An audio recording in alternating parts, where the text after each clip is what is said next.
ইরানকে ঘিরে মধ্যপ্রাচ্যে চলমান উত্তেজনা এখন যুক্তরাষ্ট্রের রাজনীতিতেও বড় চাপ তৈরি করেছে। যুদ্ধের বিস্তার এবং তেলের বাজারে অস্থিরতার মধ্যে হোয়াইট হাউসের অন্দরমহলে শুরু হয়েছে কৌশলগত আলোচনা, কিভাবে এবং কখন এই সংঘাত থেকে বের হওয়া যায়।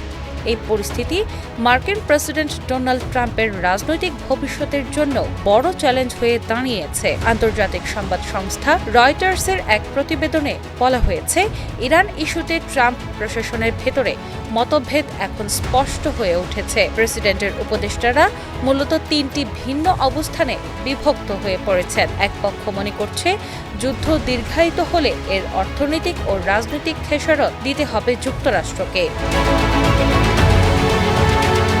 অর্থ মন্ত্রণালয় এবং জাতীয় অর্থনৈতিক পরিষদের কর্মকর্তারা সতর্ক করে বলেছেন, যুদ্ধের কারণে তেলের দাম নিয়ন্ত্রণের বাইরে চলে গেলে মার্কিন অর্থনীতি বড় ধাক্কা খেতে পারে।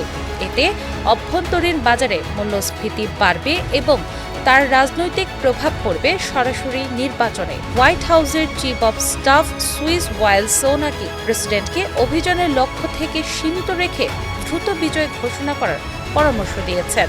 অন্যদিকে রিপাবলিকান দলের কট্টরপন্থী নেতাদের একটি অংশ যুদ্ধ চালিয়ে যাওয়ার পক্ষে অবস্থান নিয়েছেন।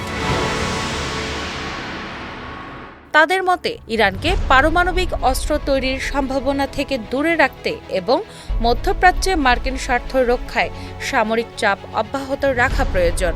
এই অবস্থানের পক্ষে সোচ্চার হয়েছেন সিনেটর লিন্ডসি গ্রাহাম ও টম কটন। এছাড়া ট্রাম্পের ঘনিষ্ঠ কিছু জনতুষ্টিবাদী সমর্থক ভিন্ন মত দিচ্ছেন। সাবেক উপদেষ্টা স্টিভ ব্যানন এবং টেলিভিশন ব্যক্তিত্ব টাকার কার্লসন প্রেসিডেন্টকে সতর্ক করে বলেছেন, যেন যুক্তরাষ্ট্র আবারও মধ্যপ্রাচ্যের আরেকটি দীর্ঘস্থায়ী অন্তহীন যুদ্ধে জড়িয়ে না পড়ে।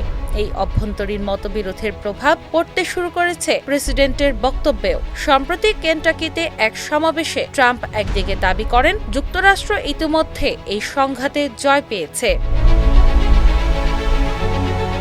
আবার কিছুক্ষণ পরই তিনি বলেন, আমাদের এখনও কাজ শেষ করতে হবে। পর্যবেক্ষকদের মতে এই ধরনের দ্বৈত বার্তা আন্তর্জাতিক বাজারে অনিশ্চয়তা তৈরি করছে এবং তেলের বাজারেও অস্থিরতা বাড়াচ্ছে। প্রতিবেদনে আরও বলা হয়েছে, চলতি বছরের শুরুতে ভেনেজুয়েলায় এক ঝটিকা অভিযানে দেশের প্রেসিডেন্ট নিকোলাস মাদুরোকে আটক করার ঘটনাকে সহজ সাফল্য হিসেবে দেখেছিলেন ট্রাম্প প্রশাসনের কিছু উপদেষ্টা।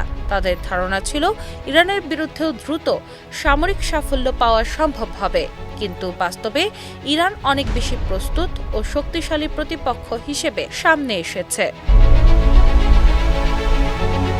রাজনৈতিক বিশ্লেষকদের মতে, যদি তেলের দাম আরও বেড়ে যায় এবং যুদ্ধ দীর্ঘায়িত হয়, তাহলে আগামী নির্বাচনে রিপাবলিকানদের জন্য পরিস্থিতি কঠিন হয়ে উঠতে পারে। যদিও হোয়াইট হাউসের প্রেস সেক্রেটারি ক্যারোলিন লেভিট এসব আশঙ্কাকে গুজব বলে উড়িয়ে দিয়েছেন, তবু প্রশাসনের ভেতরে যে চাপ ও অনিশ্চয়তা তৈরি হয়েছে তা এখন আর অস্বীকার করার উপায় নেই।